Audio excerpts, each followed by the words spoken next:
Gaza की धरती पर हालिया संघर्ष विराम ने जिस उम्मीद की लौ जगाई थी वो कुछ ही हफ्तों में बुझ गई, क्योंकि ये संघर्ष विराम न तो किसी नए राजनीतिक दौर का रास्ता खोल सका और न ही फिलिस्तीनी समाज को एकजुट कर सका, बल्कि इसने ये दिखा दिया कि आंतरिक विभाजन आज भी फिलिस्तीनी राजनीति का सबसे बड़ा सच है और गाजा की गलियों से लेकर प्रशासनिक गलियारों तक सत्ता का असली शासक अब भी वही पुराना बंटवारा है जिसने दशकों से इस भूभाग को अशांत बनाए रखा है। 10 अक्टूबर को लागू हुए संघर्ष विराम के बाद जो सन्नाटा दिखा, उसके भीतर हमास ने अपने प्रशासनिक और सुरक्षा ढांचे को फिर से संगठित करने का काम तेजी से शुरू कर दिया।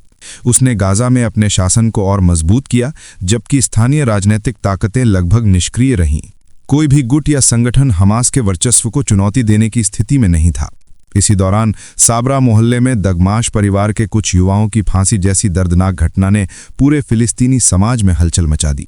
आरोप ये लगाया गया कि इन युवाओं ने इजराइल के साथ सहयोग किया था, लेकिन जनता के भीतर सवाल ये उठा कि क्या बिना निष्पक्ष मुकदमे के किसी की जान लेना न्याय है या सत्ता का भय फैलाने का तरीका। कुछ हफ्ते पहले खान यूनिस के मवासी इलाके में अल मजायदा परिवार पर हुए हमले ने भी यही सवाल उठाया था, जब हमास से जुड़े सशस्त्र समूहों ने उनके कई सदस्यों को मार दिया और फिर उसी क्षेत्र में इजरायली हवाई हमलों में उन्हीं बलों के कुछ सदस्य मारे गए।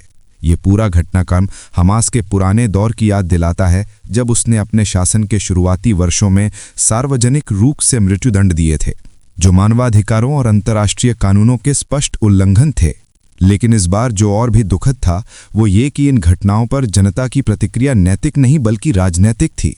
कुछ लोगों ने कहा कि ये अराजकता रोकने का कदम है, जबकि विरोधियों ने इसे केवल अपने राजनीतिक मतभेदों के कारण निंदा की, न्याय और मानवाधिकार के सिद्धांतों के आधार पर नहीं। यही वो जगह है जहां ये समाज अपने नैतिक संतुलन को खोता हुआ दिखाई देता है, जहां कानून और अधिकारों की अवधारणाएं राजनीतिक वफादारियों के नीचे दब गई हैं। संघर्ष विराम को एक अवसर बताया गया था, एक मौका राष्ट्रीय एकता को पुनर्जीवित करने का, लेकिन हकीकत ये बनी कि उसने गाजा में यथास्थिति को और पक्का कर दिया। रामल्ला में स्थित फिलिस्तीनी प्राधिकरण अपने आंतरिक मसलों में उलझा रहा और गाजा से उसकी दूरी और निष्क्रियता ने हमास को ये मौका दिया कि वो अपने शासन को और सुदृढ़ करे। उसने नए अधिकारियों की नियुक्ति की, अपने प्रशासनिक ढांचे को पुनर्गठित किया और सख्त सुरक्षा नियंत्रण स्थापित किया। इसे उसने स्थिरता बहाल करने का नाम दिया, जबकि असल में ये शक्ति केंद्रीकरण की प्रक्रिया थी। इस पूरे राजनीतिक शून्य का सबसे बड़ा फायदा हमास को मिला, जिसने खुद को फिर से इस क्षेत्र का एकमात्र निर्णायक शासक बना लिया। लेकिन सबसे चिंताजनक पहलू ये है कि ये पूरी स्थिति अब उस बिंदु तक पहुंच गई है जहां समाज खुद असमंजस में है। न कोई साझा राष्ट्रीय परियोजना है, न पुनर्निर्माण का कोई स्पष्ट रास्ता और न ही एकीकृत प्रशासनिक तंत्र। इस अराजक स्थिति में हमास को अपनी कड़ी सुरक्षा नीतियों के लिए हमेशा एक बहाना मिल जाता है, आंतरिक सुरक्षा बनाए रखने का। इस बीच गाजा में बुनियादी मानवाधिकारों पर लगातार चोट होती रही। अभिव्यक्ति की स्वतंत्रता सीमित कर दी गई, अदालतों की भूमिका कमजोर पड़ी और विरोध करने वाली युवा आवाज़ों को या तो खामोश कर दिया गया या निशाने पर लिया गया। वे संगठन और आंदोलन जो पहले भ्रष्टाचार या बदहाल जीवन स्थितियों पर सवाल उठाते थे, अब भय और दमन के साए में गायब हो गए हैं।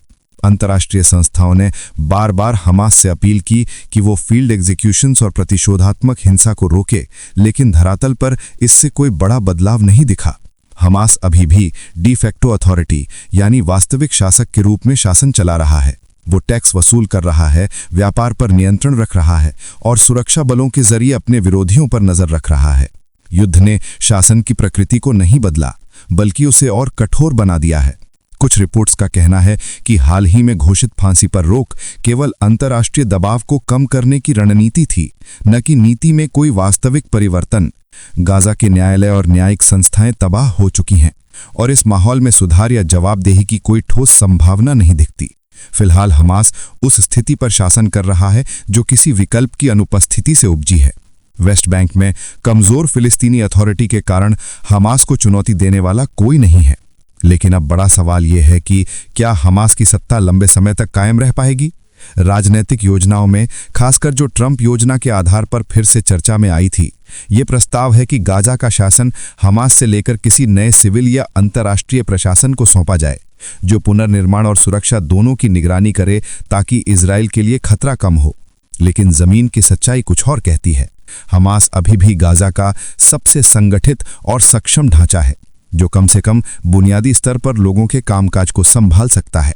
यदि बिना किसी राष्ट्रीय विकल्प के उसे हटाया गया तो ये क्षेत्र एक बार फिर अराजकता और हिंसा की तरफ लौट सकता है, जो पूरे क्षेत्र के लिए विनाशकारी होगा।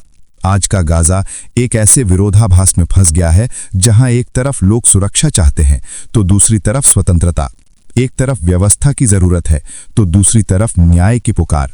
संघर्ष विराम की घोषणा के बाद जो उम्मीद थी कि राजनीतिक मेल मिलाप की कोई नई राह खुलेगी, वो अब बिखरती जा रही है। समाज के भीतर भरोसा खत्म होता जा रहा है, विभाजन गहरा होता जा रहा है और शासन की शक्ति लोगों की सेवा के बजाय भय पैदा करने के साधन में बदलती जा रही है।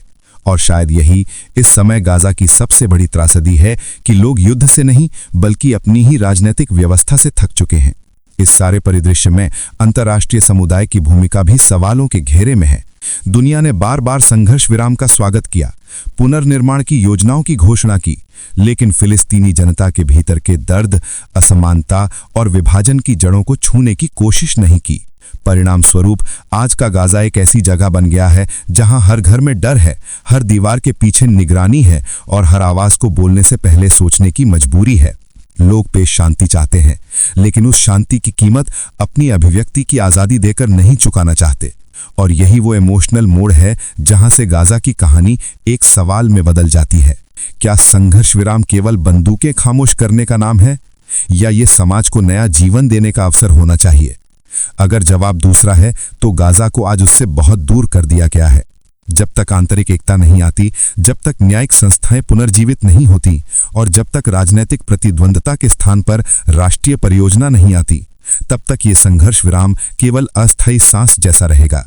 गाजा के लोग अभी भी उम्मीद कर रहे हैं, शायद किसी नई सुबह का इंतजार कर रहे हैं जहां न किसी दल का डर होगा, न किसी सशस्त्र गुट की छाया, बल्कि एक ऐसी व्यवस्था होगी जहां नागरिक का अधिकार और कानून का शासन सर्वोच्च होगा।